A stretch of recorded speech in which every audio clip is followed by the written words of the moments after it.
आज का दिन पंडित जवाहरलाल नेहरू जी की पुण्यतिथि का दिवस है।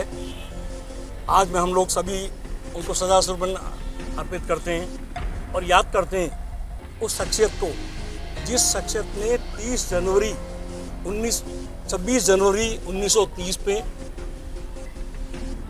रावी के तट के ऊपर पहली बार तिरंगा झंडा फहराया था, जो पंडित जवाहरलाल नेहरू थे। देश के संविधान को लागू करने वाला अगर कोई व्यक्तित्व था तो पंडित जवाहरलाल नेहरू थे। देश के अंदर इसरो, एम्स और आपके लिए जो आधुनिक जो आपके जो शिक्षा के जो जगत आपको जो नज़र आ रहा है, ये जवाहरलाल नेहरू जी की पुण्यतिथि पर अजमेर शहर जिला कांग्रेस कमेटी की ओर से उन्हें सादर पुष्पांजलि अर्पित करते हुए नमन किया गया। पंडित नेहरू जी वो शख्सियत थे जिन्होंने देश ही नहीं विदेश के अंदर भी, पूरे विश्व के अंदर भी जो हमारा परचम लहराया। जहाँ हमारा देश एक और गुलाम था, उस वक्त उन्होंने 13 साल से अधिक जेल के अंदर समय काटा। वो कोई उनके किसी दोष में नहीं काटा। उन्होंने देश की आज़ादी के लिए लड़ाई करते हुए, अंग्रेज़ों से लोहा लेते हुए उन्होंने जो है अपना समय जेल के अंदर बिताया। उस परिस्थिति में जबकि वो बहुत सक्षम थे और उन्होंने सब कुछ अपना न्यौछावर किया। साथ ही जब हमारा देश आज़ाद हुआ तो हमारी अर्थव्यवस्था बिल्कुल नील थी। उस अर्थव्यवस्था में उनका जो सहयोग, जहाँ सुई हमारे देश के अंदर नहीं बनती थी और बड़े बड़े कल कारखाने, चाहे हम एजुकेशन के अंदर भी बात करें, चाहे IIM की बात करें, चाहे एम्स की बात करें, चाहे हम जो है IIT की बात करें, उस वक्त की ये देन है, आज की देन नहीं है। आज की वर्तमान परिस्थिति में जो केंद्र में बैठी हुई सरकार मंदिर मस्जिद की बात करती है, भारत पाकिस्तान की बात करती है, आज वो धर्म और जाति के नाम की, जबकि युवाओं के साथ छलावा हो रहा है, युवाओं को रोजगार नहीं है, देश की जनता के साथ महंगाई की मार पड़ रही है। साथ ही देश की उन उपक्रमों को जो पंडित जवाहरलाल नेहरू जी द्वारा स्थापित किए गए थे और हमारे पूर्व प्रधानमंत्रियों द्वारा जो स्थापित किए गए थे, उन उपक्रमों को बेच कर उन धनाढ्य लोगों को, हमारे देश को खोखला करा जा रहा है।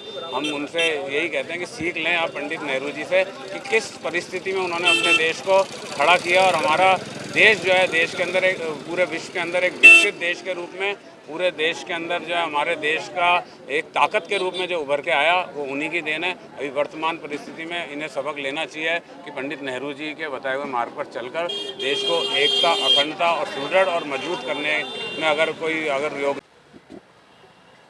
आज का दिन पंडित जवाहरलाल नेहरू जी की पुण्यतिथि का दिवस है।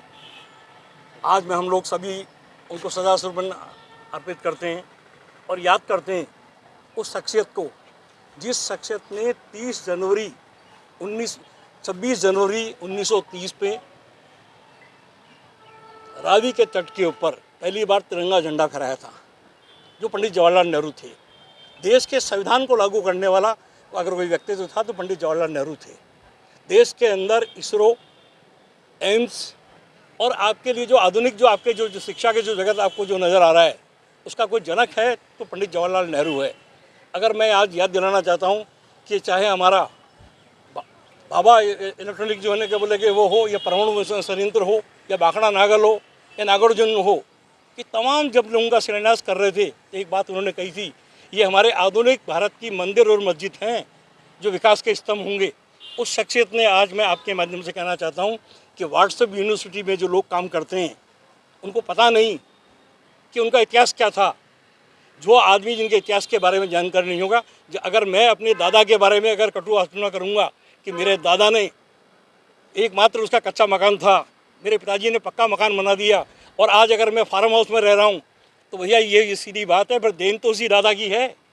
तो इस देश की प्रगति के अंदर, सम्मान के अंदर और राजस्थान के अंदर पंचायत का नागौर के माध्यम से पूरे देश में पंचायत राज की स्थापना पंडित जवाहरलाल नेहरू ने की थी।